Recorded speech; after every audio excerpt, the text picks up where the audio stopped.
ఆయన వ్యతిరేకంగా చేసిన తిరస్కారం అంతయు ఓర్చుకొని ఆయన కలుచు. ప్రభువైన యేసుక్రీస్తు వారంట మరి ఈ భూమి మీద 33.5 సంవత్సరాలు జీవించారు. 33.5 సంవత్సరాల్లో 3.5 సంవత్సరాల పాటు ఆయన స్వార్థ ఆయన స్వార్థ రాజ్య స్వార్థ ప్రకటిస్తూ వచ్చారు. ఎంతో మందికి మరి ఎన్నో అద్భుత కార్యాలు చేశారు. చనిపోయిన వాళ్ళని సైతం లేపారు, రాజ్య స్వార్థ ప్రకటించారు, మరి ఎన్నో కార్యాలు చేశారు. బైబిల్లో కొంచెమే రాశారు. ఆయన చేసినవన్నీ రాస్తే భూలోకం భూమి చాలా అన్ని కార్యాలు చేశారండి. చాలా అద్భుతాలు చేశారంట. అసలు ఈ భూమి చాలంట ఆయన చేసి. కానీ ముఖ్యమైన కొన్ని మాత్రమే పరిశుద్ధ గ్రంథంలో దేవుడు రాసిపెట్టాడు. మరి ఆయన కూడా ఎన్నో అలసిపోయే పరిస్థితులు వచ్చినాయంట. ఆయన కూడా శారీరకంగా ఎన్నోసార్లు అలసిపోయాడు. పగలంతా కాలినడక నడుస్తూనే ఉండేవాడు. ఆయన ఎక్కడ వాహనాలు ఎక్కినట్టు మరి కార్లు తిరిగినట్టు ఎక్కడ లేదు. ప్రతి పట్టణంలోకి వెళ్ళాడు, ప్రతి పల్లెటూరులోకి వెళ్ళాడు, ప్రతి గ్రామాన్ని దర్శిస్తూ వచ్చాడు. ఆయన అనేక గ్రామాలు, పట్టణాలు, పల్లెలు, మారుమూల గ్రామాలు కాలినడక మీద నడుస్తూనే ఉన్నాడు. చుట్టి అంటే ఆయన నడుస్తూనే ఉన్నాడు. నడుస్తూ నడుస్తూ మధ్యలో ఎక్కడైనా మరి సముద్రాలు మరి అడ్డొచ్చినప్పుడు ఓడలు, దోణులు, పడవలు ఎక్కేవాడు. అంతేకాని ఇంకా ఆయన ఎప్పుడు కూడా ఎక్కడ కూడా ఆయన ఎక్కడ కూడా సుఖపడినట్లేదు. పగలంతా నడుస్తూనే ఉండేవాడు. పగలంతా నడిస్తే ఎంత అలసట వస్తుందా? నిన్న మేము విజయవాడకి కొంతసేపు నడిచాము, కొంతసేపు పాలలో ఆయన కలిసిపోయినంత అయిపోయింది కదా. కానీ యేసు వారు ప్రతిరోజు తిరుగుతూనే ఉండేవాడు. ఒక్కరోజు కూడా ఆయన బతకించడానికి పరిశుద్ధ గ్రంథాలు ఎక్కడ కూడా లేదు. రోజు ఎప్పటి నుంచి ఉదయం నుంచి రాత్రి ఉదయం మళ్ళీ కొండెక్కే వరకు తిరుగుతూనే ఉంటాడు. ఆయన ఎక్కడ అలసిపోవాలి. రాత్రి సరికి ఎక్కడికి వెళ్ళేవాడు? ఆయన కొండ మీదకి వెళ్ళేవాడు. అందుకే నక్కలకు గొర్రెలు, ఆకాశ పక్షులు గూళ్ళున్నాయి, మనిషి కుమారుడు తలవాల్చుకోవటం కూడా ఈ భూమి మీద చూసారా? అంటే ఆయన మనకి మాత్రం చూపించాడు. ఏం మాత్రం చూపించాడు? మనం కూడా పగలంతా ప్రతిరోజు ఉదయం నుంచి సాయంత్రం వరకు మనం కూడా ఎన్ని పనులు చేసినా, ఎంత అలసట వచ్చినా, అలసిపోయినా, అలసటను బట్టి మనం దేవునికి దూరం కాకూడదు. అది చక్కని వాక్యం. ఇప్పుడు ఏమని చెప్పాడు ఎబ్రీయులకు రాసిన పత్రికలో? మీరు ఆయన చూసి మనం ఆయన పోలి నడుచుకోవాలి. ఆయన చూసి మనం మరి మాదిరిగా ఆయన్ని పెట్టుకోవాలంట. మనం ఎవరిని కూడా చూడకూడదంట, ఎవరి వైపు చూడకూడదంట, యేసు ప్రభు అయితే చూడాలంట. 12లో చక్కగా మళ్ళీ ఒకసారి దాన్ని మళ్ళీ చదువుకుందాం. 12:3 చూడండి. మీరు అలసట పడకై మీ ప్రాణాలు విసుగకూడదు. కొన్నిసార్లు నా ప్రాణానికి ఏమొస్తుంది? మైదాశాఖి ఎంత చేసినా కూడా తీరట్లేదు, చేసి అని విసుక్కుంటాం. నాకు అలసట చేసింది, నేను అలసిపోతున్నా అని అలసిపోతామంట, విసుక్కుంటామంట. అయితే ఇక్కడ ఏమన్నాడు ఆయన? విసుక్కోవద్దు. తర్వాత ఇంకేమన్నాడు? అలసట పడి మీ ప్రాణాలు విసుక్కోవద్దు. పాపాత్మ తనకు వ్యతిరేకంగా చేసిన తిరస్కారమంతయు ఆయన పోల్చుకున్నాడు. మరి ఆయనకు విరోధంగా, యేసు ప్రభుకు విరోధంగా పాపాత్ములైన గారిని ఎంత విసిగించేశారో పరిసయ్యులు, శాస్త్రులు. ఉదయం లేచి రాత్రి వరకు ఆయన విసిగిస్తానే ఉండేవాడు. ఎప్పుడు ఆయన కారణంగానే ఉండేవాడు. ఎక్కడైనా తప్పు ఉందా పట్టుకుందాం, ఎక్కడైనా లోపం ఉందా అని ఆయనలో ఏదో ఒక లోపం చూపించాలని ఆయన తిరుగుతానే ఉండేవాడు. ఎవరు? శాస్త్రులు, పరిసయ్యులు, పాపాత్ములు ఆయన వ్యతిరేకంగా. ఆయన ఎంత చేసినా సరే ఆయన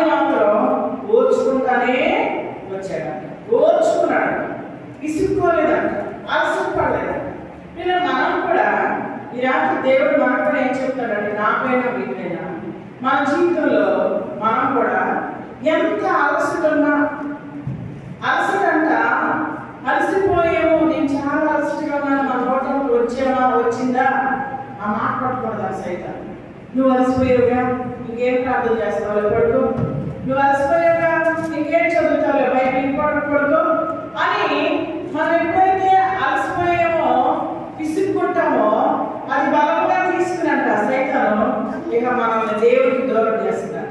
చాలాసార్లు చూడండి, ఇప్పుడు మా అత్త విస్తారమైన పనులు చేస్తుంది.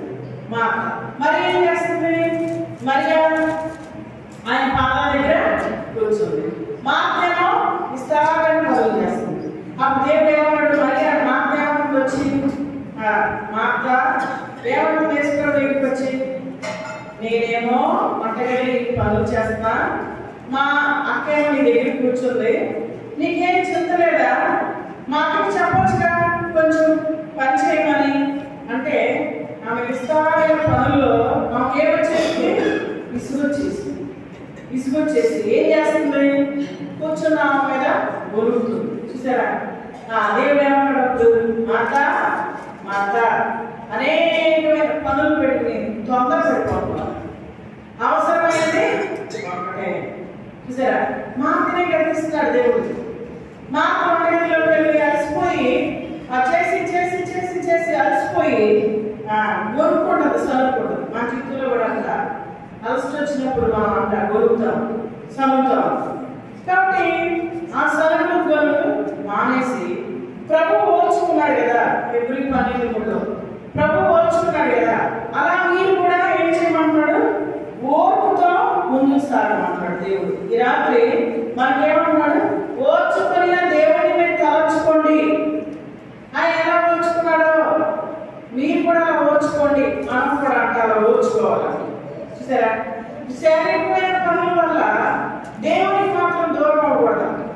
చాలా మంది ఏమంటారు, ఏకమ్మ రాలేదంటే ఏమంటారు, పదవులదక్క చేసి చేసి అలసిపోయింది రాలేకపోయింది అంటారా బయట అంటారా, ఏంటి నీళ్ళు కొడుకుని దుప్పట్టు దుక్కుని అలసిపోయా, మాకు లేట్ అయిపోయింది, నాకు అలసట వచ్చేసింది అంటే ఆ శారీరక అలసటని చూపిస్తుందంట సైతం. నువ్వు అలసిపోయావుగా ఇంకేం ప్రార్థన చేస్తావు పడుకో, నువ్వు అలసిపోయావుగా ఇంకేం బైబిల్ చదువుతావు పడుకో, నీ అలసట ఏంటో దేవుడికి తెలుసులే గురుకో. మన అలసట నేను అలసిపోయానని మన మనసులో ఎప్పుడైతే ఆ భావం వస్తుందో అప్పుడు అది పట్టుకొచ్చి సాధారణ మనం దేవుడికి దూరం చేస్తాడు.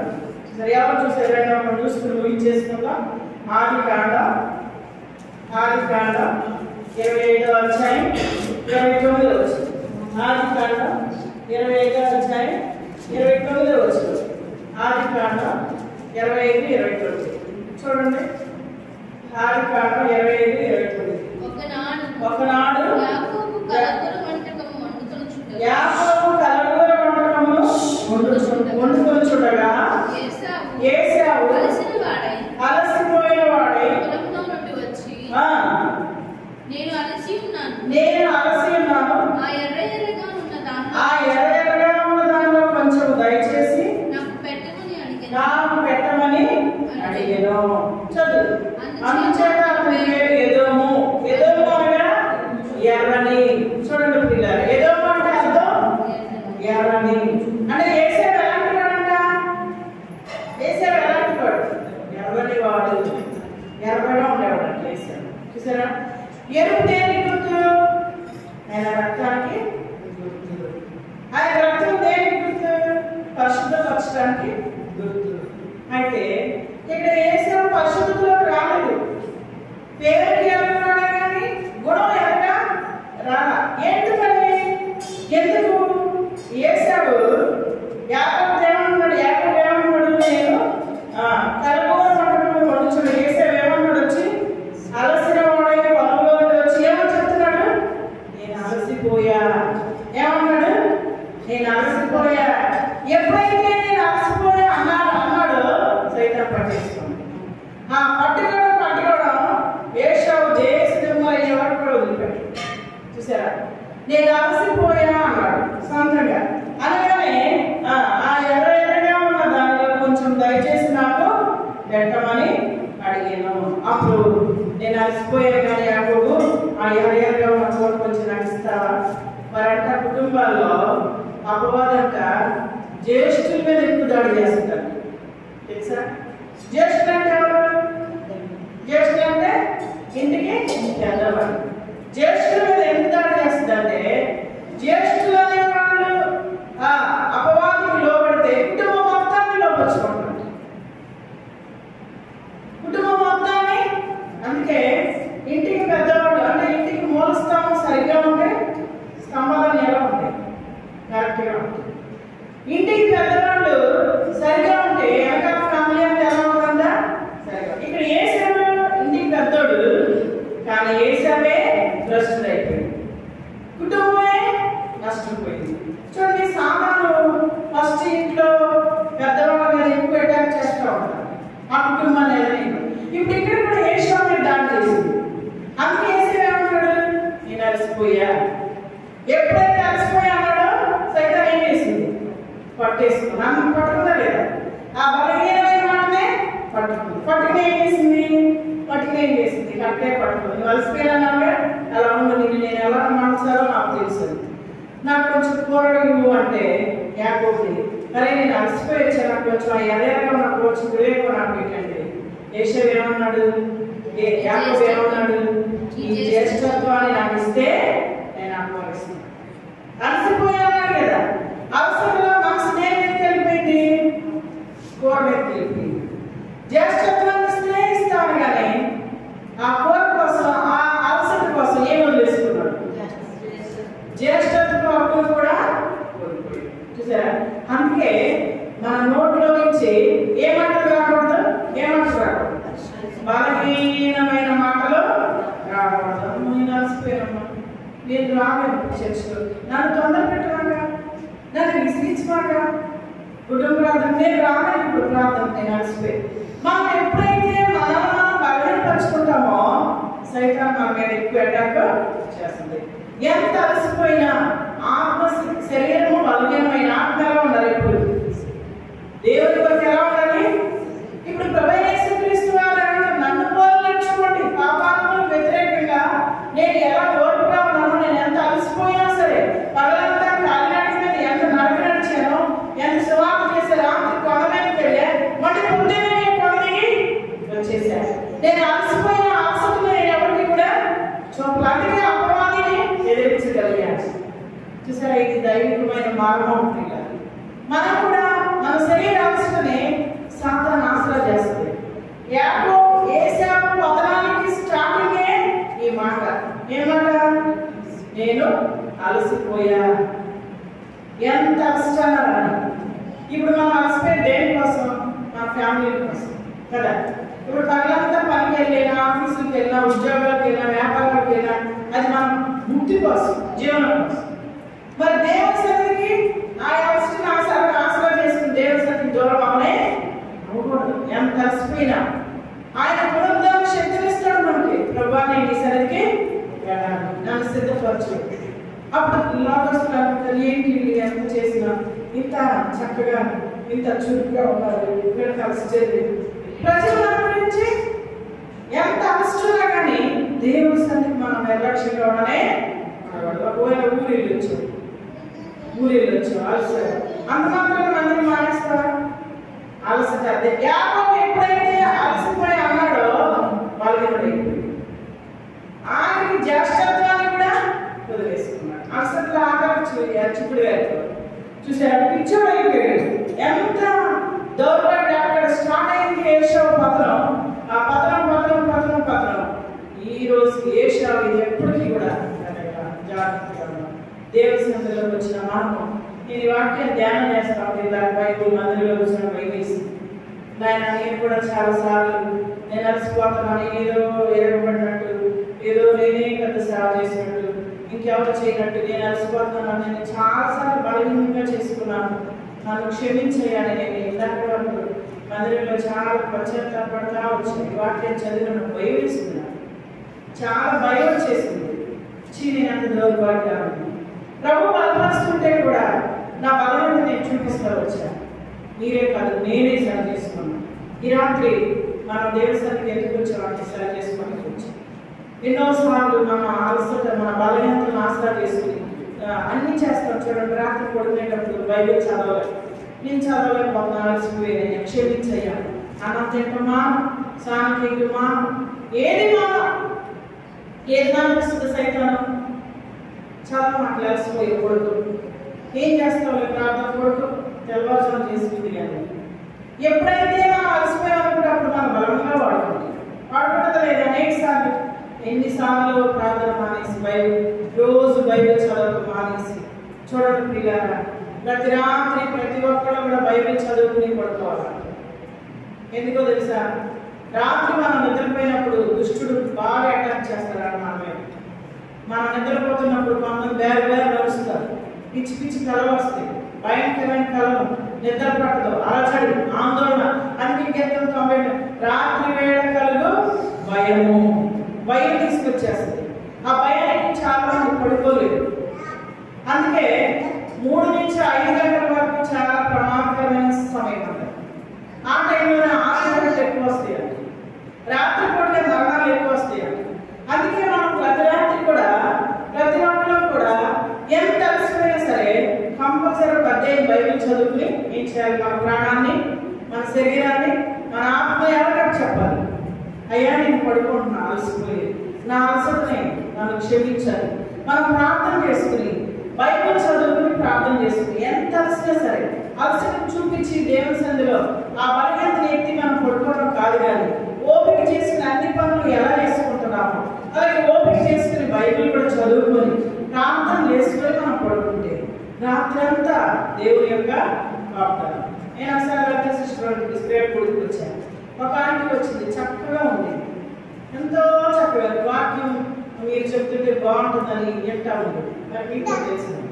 సరే 10 రోజులకే 4-5 రోజులకే ఆంటీ మనలోకి వెళ్ళిపోయింది. అది ఎలా వెళ్ళిందంటే సంక్రాంతి మంచిగా అన్నం తింది, టీవీ చూసింది, అందరూ చక్కగా సంతోషంగా ఉన్నారు.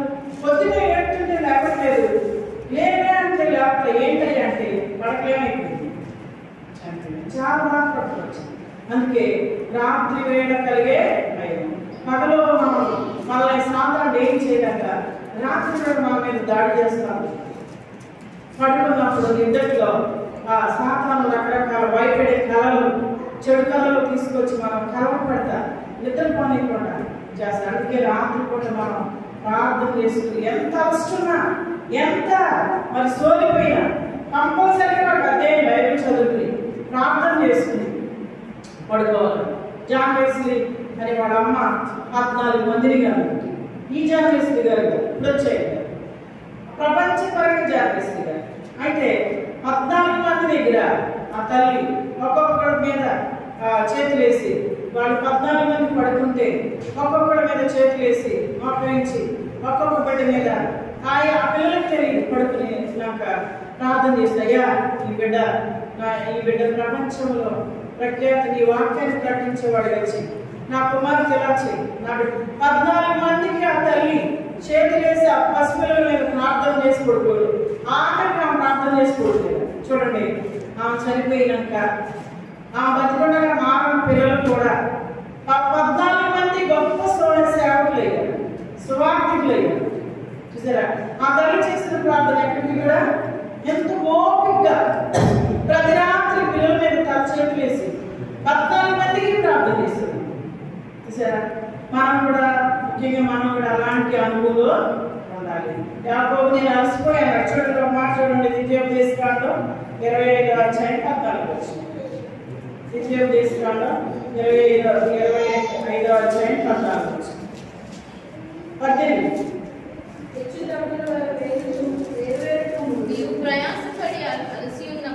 నీవు ప్రయాసపడి అలసి ఉన్నప్పుడు నీ వారిలో నీ వెనుకన్న బలహీనులందరినీ హతం చేసేది. నీవు ప్రయాసపడి అలసి ఉన్నప్పుడు నీ వారిలో నీ వెనుకన్న బలహీనులందరినీ హతం చేసేది. కాబట్టి నీవు స్వాధీనపరుచుకున్నట్టు నీ దేవుడైన యెహోవా స్వాస్థ్యంగా నీకు ఇచ్చిన దేశంలో చుట్టుపక్కల నీ సమస్త శత్రువులను లేకుండా చేసి నీ దేవుడైన యెహోవా నీకు విశ్రాంతి దయచేసిన తరువాత ఆకాశం క్రింద నుండి అమాలేకీయుల పేరు తుడిచివేయవాలని ఇది మర్చిపోవద్దు. నీవు ప్రయాసపడి అలసినప్పుడు నీ వారిలో నీ వెనుకన్న బలహీనులందరినీ హతము చేసేరు. చూసారా, ప్రయాసపడి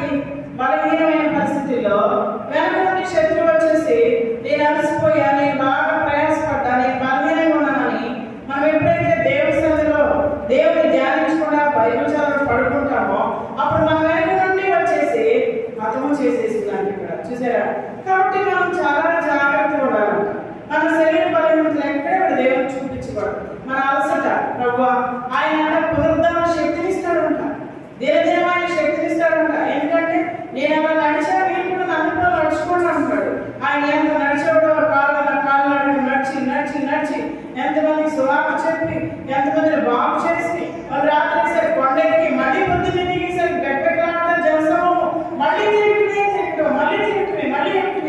ఎంత అవసరమైన ఎవరికి చూపించలేదు. కానీ దేవుడికి మొరపెట్టుకుని ఆయన అలా జీవించాడు, నేను అలా జీవించా, మీరు నన్ను పోలి నడుచుకోండి, మనం కూడా అలా నడుచుకోవాలి. న్యాయాధిపతుల గ్రంథం 4వ అధ్యాయం 21వ వచనం చూడండి. న్యాయాధిపతుల గ్రంథం 4వ అధ్యాయం 21వ వచనం.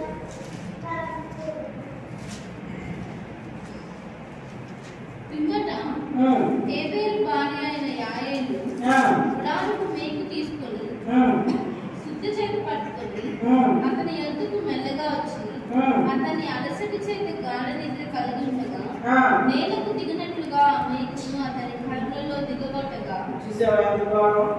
ఎప్పుడు చేసింది ఆ పని? ఎప్పుడు చేయగలిగింది ఆ పని?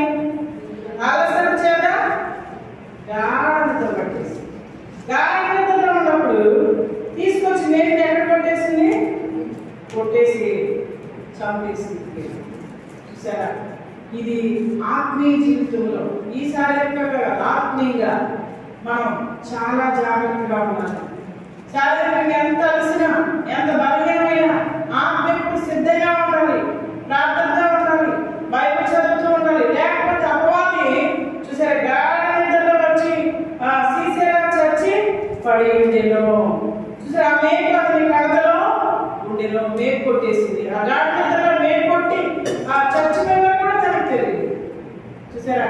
అంటే మనము ఆత్మీయంగా సోమర్థనంగా ఉంటే అపవాది మనకు రకరకాల విడుదల పెడతాం.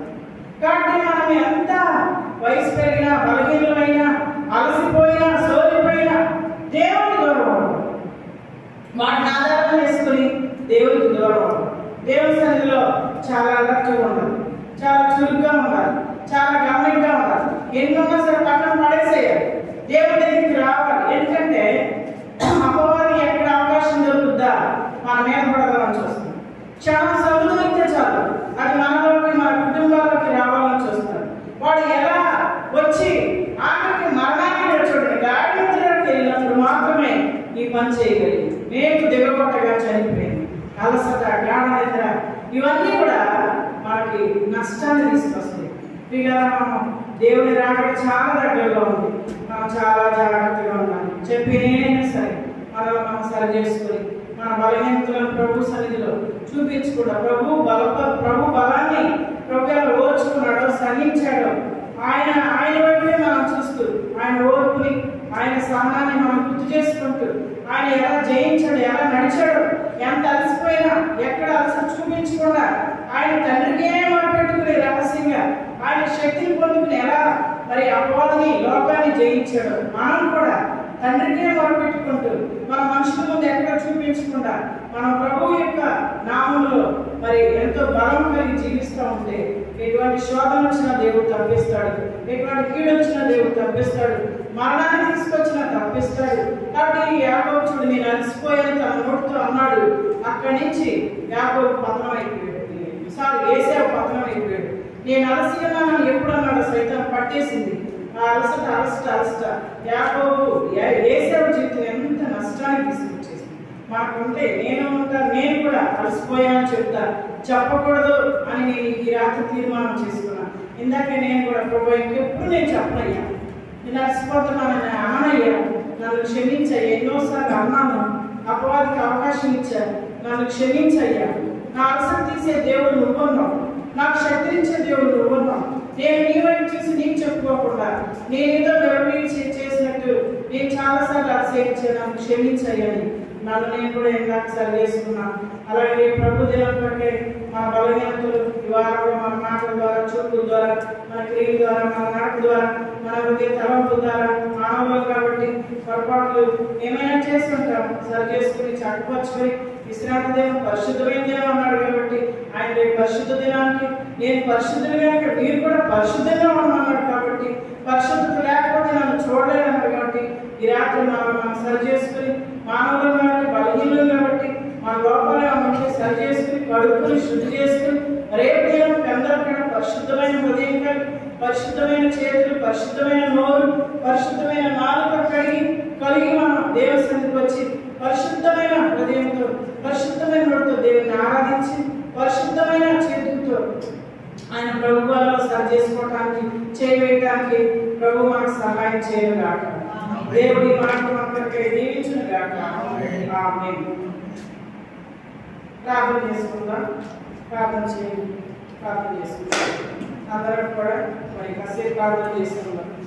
ఎవరికి వాడు వలస కార్యం ముగించేసేద్దాం తొందరగా. మరి ప్రార్థన చేసుకుందాం. అందరూ కాసేపు